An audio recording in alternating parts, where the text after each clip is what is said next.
Para saudara dan saudari yang Tuhan cintai, selamat pagi dan selamat bertemu lagi dalam Renungan Harian edisi hari Senin, tanggal 1 Februari 2021. Mengawali hari yang baru ini, kita hendak mendengar dan merenungkan sabda Tuhan. Marilah sebelum kita mendengar dan merenungkan sabda Tuhan, kita berdoa. Dalam nama Bapa dan Putra dan Roh Kudus. Amin. Allah Bapa, sumber kedamaian, setiap orang Kau kenal namanya.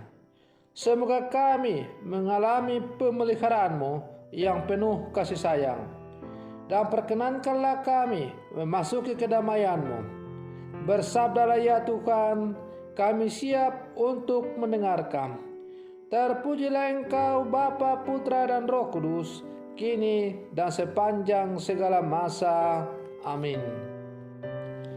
Para saudara dan saudari yang Tuhan cintai, sabda Tuhan yang hendak kita dengar dan kita renungkan untuk mengawali hari yang baru ini diambil dari Injil Markus pasal 5 ayat 1 sampai 20. Tuhan sertamu.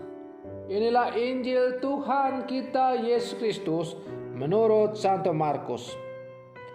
Sekali peristiwa, sampailah Yesus dan murid-muridnya di seberang Danau Galilea di daerah orang Gerasa. Baru saja Yesus turun dari perahu, datanglah kepadanya seorang yang kerasukan roh jahat dari pekuburan. Orang itu diam di sana, dan tidak ada lagi yang sanggup mengikatnya dengan rantai sekalipun. Sudah sering ia dibelenggu dan dirantai, tetapi rantai itu diputuskannya dan belenggu itu dimusnahkannya, sehingga tidak ada seorang pun yang cukup kuat untuk menjinakkannya. Siang malam ia berkeliaran di pekuburan dan di bukit-bukit sambil berteriak-teriak dan memukuli diri dengan batu. Ketika melihat Yesus terjauh, berlarilah ia mendapatkannya. Ia lalu menyembahnya dan dengan keras ia berteriak, "Apa urusanmu dengan aku, hai Yesus anak Allah yang maha tinggi? Demi Allah, jangan siksa aku." Karena sebelumnya Yesus mengatakan kepadanya, "Hai engkau roh jahat, keluar dari orang ini." Kemudian Yesus bertanya kepada orang itu, "Siapa namamu?" Jawabnya, "Namaku Legion, karena kami banyak." Ia memohon dengan sangat supaya Yesus jangan mengusir roh-roh itu keluar dari daerah itu. Adalah di sana, di lereng bukit, sekawanan babi sedang mencari makan. Lalu roh-roh itu meminta kepada Yesus, katanya, "Suruhlah kami pindah ke dalam babi-babi itu, dan biarkanlah kami memasukinya." Yesus mengabulkan permintaan mereka. Lalu keluarlah roh-roh jahat itu dan memasuki babi-babi itu. Maka kawanan babi yang kira-kira 2.000 jumlahnya itu terjun dari tepi jurang ke dalam danau dan mati lemas di dalamnya. Maka larilah penjaga-penjaga babi itu. Mereka menceritakan hal itu di kota dan di kampung-kampung sekitarnya. Lalu keluarlah orang untuk melihat apa yang telah terjadi. Mereka datang kepada Yesus dan melihat orang yang kerasukan itu duduk. Orang yang tadinya kerasukan legion itu kini berpakaian dan sudah waras. Maka takutlah mereka. Orang yang telah melihat sendiri hal itu menceritakan apa yang telah terjadi atas orang yang kerasukan setan itu dan tentang babi-babi itu. Lalu mereka mendesak Yesus supaya meninggalkan daerah itu. Pada waktu Yesus naik lagi ke dalam perahu, orang yang tadinya kerasukan setan itu meminta supaya ia diperkenankan menyertai Yesus. Tetapi Yesus tidak memperkenankannya.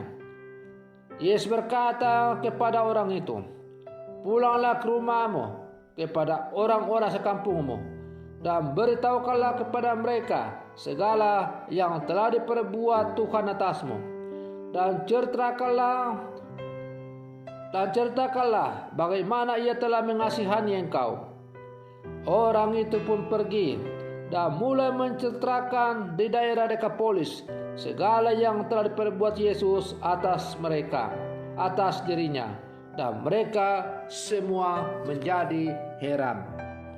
Demikianlah Injil Tuhan. Para saudara dan saudari yang Tuhan cintai, dalam menjalani kehidupan kita sebagai orang-orang beriman, iblis tak letih-letihnya atau tanpa bosan merayu manusia untuk berbuat jahat, sehingga jatuh ke dalam kekelaman dosa. Dan ia memiliki variasi cara untuk memenangkan hati manusia, umumnya melalui hal-hal yang nikmat dan menyenangkan. Manusia seringkali tak mampu mengatakan tidak pada setiap rayuan iblis yang menyenangkan. Adam dan Hawa jatuh ke dalam dosa setelah dirayu oleh iblis yang licik. Iblis juga menggerakkan Daud untuk melakukan dosa dan menghina Allah dengan tindakannya membunuh Uria demi mendapatkan Batsheba. Iblis jugalah yang menguasai pemuda di daerah Gerasa dalam kisah Injil yang kita dengar pada hari ini. Para saudara dan saudari yang Tuhan cintai, kuasa iblis bukannya tak merupakan kuasa yang tak terkalahkan. Ia tak selalu mampu memenangkan hati manusia seandainya manusia bersekutu dengan Tuhan. Hanya dengan kekuatan Tuhanlah manusia mampu mengalahkan kuasa dan setiap godaan sejahat. Itu sebabnya iblis dalam diri pemuda di Gerasa tadi berteriak ketakutan di hadapan Yesus. Dalam kisah ini kita menemukan kebenaran bahwa tak ada kuasa kegelapan, dosa dan kejahatan yang tak dapat dikalahkan jika kita mengandalkan Tuhan dalam hidup kita. Para saudara dan saudari yang Tuhan cintai, peristiwa penyembuhan yang dilakukan oleh Yesus kepada seorang yang kerasukan setan, yang tidak memiliki nama yang jelas, namun hanya berlabel kuantitatif, yaitu legion, yang artinya banyak, memastikan kepada kita tentang besarnya kuasa Yesus yang mengalahkan kejahatan dan pengaruh setan. Para saudara dan saudari yang Tuhan cintai, melalui bacaan Injil yang kita dengar pada hari ini, kita diajak untuk semakin meyakini bahwa Yesus memiliki kuasa untuk menghancurkan kekuasaan dosa yang bercokol di dalam diri kita, asal kita datang dan berserah diri kepadanya. Lebih daripada itu, apabila kita menerima kuasa penyembuhannya, kita pun harus pulang ke rumah kita masing-masing untuk mewartakan kebaikan Tuhan kepada orang-orang yang paling dekat dengan kita, kepada anggota keluarga kita masing-masing, dan kepada orang-orang yang sekampung dengan kita, sehingga mereka pun dapat menjadi berkat bagi semua orang. Artinya, supaya mereka pun dapat diantar semakin bertemu dengan Tuhan.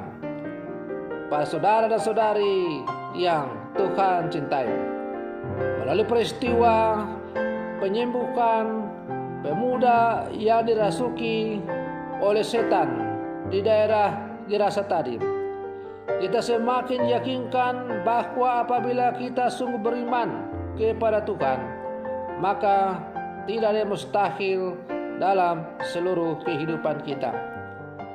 Orang-orang dalam bacaan Injil tadi tidak mampu mengalahkan setan yang bercokol dalam diri pemuda di daerah Gerasa itu, karena mereka tidak bersekutu dengan Tuhan.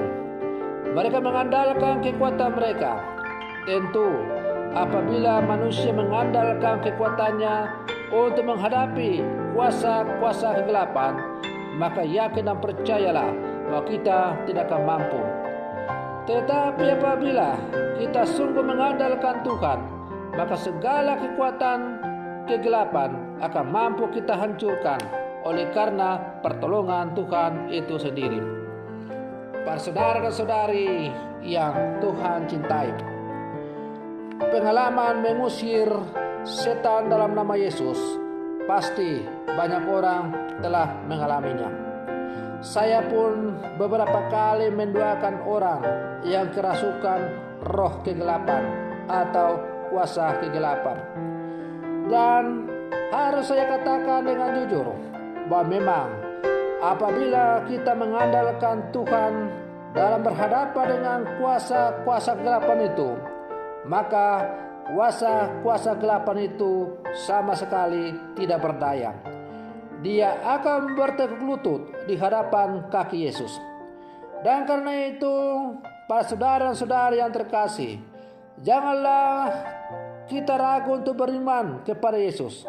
Karena pengalaman hidup saya sendiri sudah membuktikan bahwa memang bila mana kita bersatu dengan Yesus dan bila mana kita bersekutu dengan Tuhan, maka kita mampu akan mengalahkan kuasa-kuasa kegelapan itu.